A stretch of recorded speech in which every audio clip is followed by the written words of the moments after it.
큰돈이 오기 딱 72시간 전, 반드시 이 5가지가 나타납니다. 그런데 대부분의 사람들은 이 신호를 그냥 지나쳐버리죠. 오늘 이 영상을 끝까지 보신다면 다음번에 이 징조가 나타났을 때 절대 놓치지 않으실 겁니다.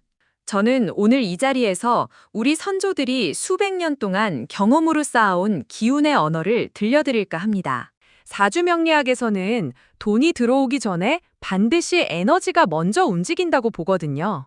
돈은 갑자기 오는 게 아닙니다.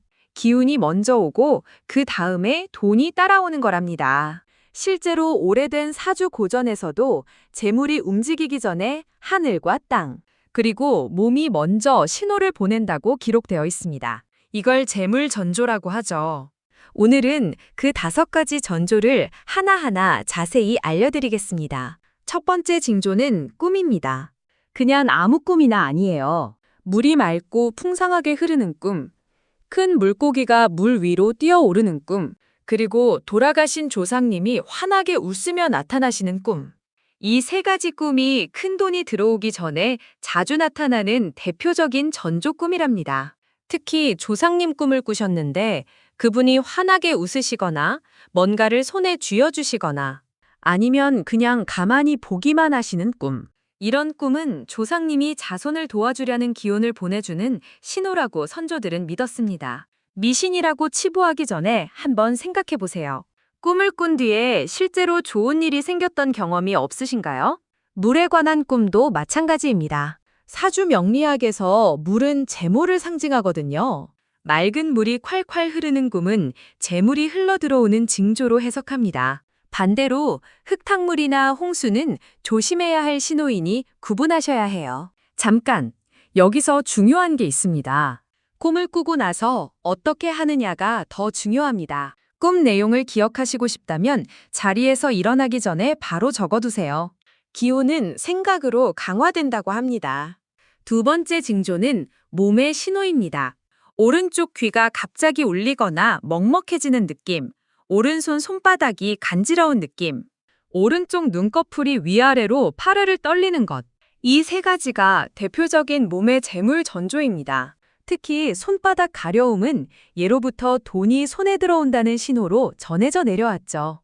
할머니들이 손바닥이 가렵다고 하시면서 오늘 뭔가 좋은 일이 생기겠는데? 라고 하셨던 거 기억나시는 분 계시죠? 그냥 속담이 아닙니다. 오랜 세월 동안 수많은 사람들이 체험하면서 전해온 경험의 언어예요. 한의학적으로 해석하면 이렇습니다. 몸의 기운이 활발하게 움직일 때 특정 부위에서 감각이 예민해지는데 이게 재물운이 움직이는 신호일 수 있다는 거죠. 물론 의학적으로 다른 이유가 있을 수 있으니 지속되면 확인이 필요하지만 갑작스럽게 일시적으로 느껴진다면 좋은 신호로 받아들이셔도 좋습니다. 이게 핵심인데요. 몸의 신호는 일시적이에요. 하루 이틀 안에 사라지는 경우가 많습니다. 그 72시간 안에 뭔가 변화가 생기는지 지켜보시면 됩니다. 세 번째는 동물과의 만남입니다. 아주 특별한 만남이에요. 집 앞에 갑자기 까치가 앉아서 울고 가는 것, 나비, 특히 노란 나비가 갑자기 주변을 맴도는 것, 그리고 오래 키우던 반려동물이 갑자기 평소와 다르게 주인에게 유독 다가와 붙어 있는 것.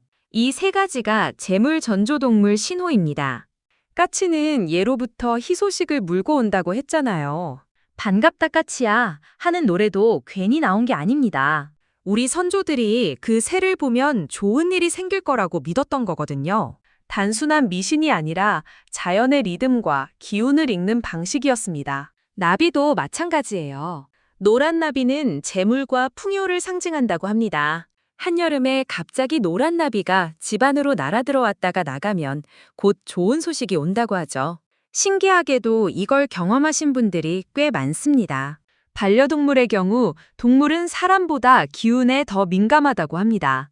강아지나 고양이가 갑자기 주인 옆에 딱 붙어서 떠나지 않는다면 그 집에 좋은 기운이 들어오고 있다는 신호일 수 있어요. 네 번째 징조는 예상치 못한 사람과의 연결입니다. 오랫동안 연락이 끊겼던 지인이 갑자기 전화를 한다든지, 지나가다 우연히 오래된 친구를 만난다든지, 아니면 꿈에서도 생각 안 했던 사람한테서 문자가 온다든지, 이런 우연한 연결들이 큰 돈이 오기 전에 집중적으로 일어나는 경우가 많습니다. 왜 그럴까요? 사주에서는 재물운이 열리면 인복도 함께 열린다고 봅니다. 돈은 혼자 오지 않아요. 반드시 사람을 통해서 오거든요. 오래된 인연이 새롭게 연결될 때 그 인연이 재물의 통로가 되는 경우가 많다는 겁니다. 실제로 생각해 보세요. 갑자기 연락 온 친구가 좋은 투자 정보를 알려줬다든지, 우연히 만난 지인이 좋은 자리를 소개해줬다든지 하는 경험 한 번쯤은 있으시죠? 그냥 우연이 아닐 수 있습니다. 그래서 갑자기 오는 연락은 귀찮다고 무시하지 마세요. 그 연락이 큰 기회의 시작일 수 있거든요. 특히 오래된 인연일수록 더 귀하게 여기셔야 합니다. 잠깐 여기서 한 가지 더.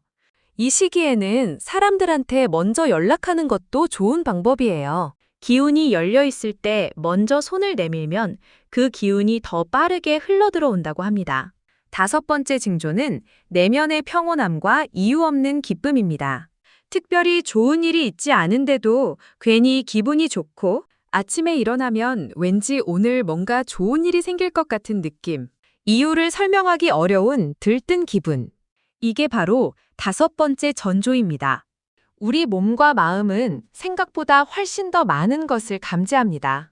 의식은 아직 모르는데 잠재의식이 먼저 변화의 기운을 알아채는 거죠. 그래서 이유 없이 기분이 좋아지는 날이 있는 거예요. 이런 날은 억지로 걱정하거나 불안해하지 마세요. 그 기분을 그대로 받아들이고 즐기세요. 긍정적인 에너지가 재물운을 더 크게 끌어당긴다는 게 사주의 기본 원리거든요. 반대로 이 시기에 우울하고 무기력하면 어떻게 될까요?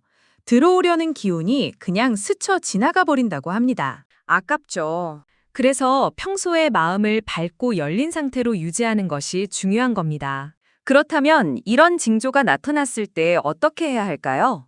첫 번째, 감사한 마음을 표현하세요. 말로 해도 좋고 마음속으로 해도 좋습니다. 감사는 기운을 더 크게 활성화시킵니다.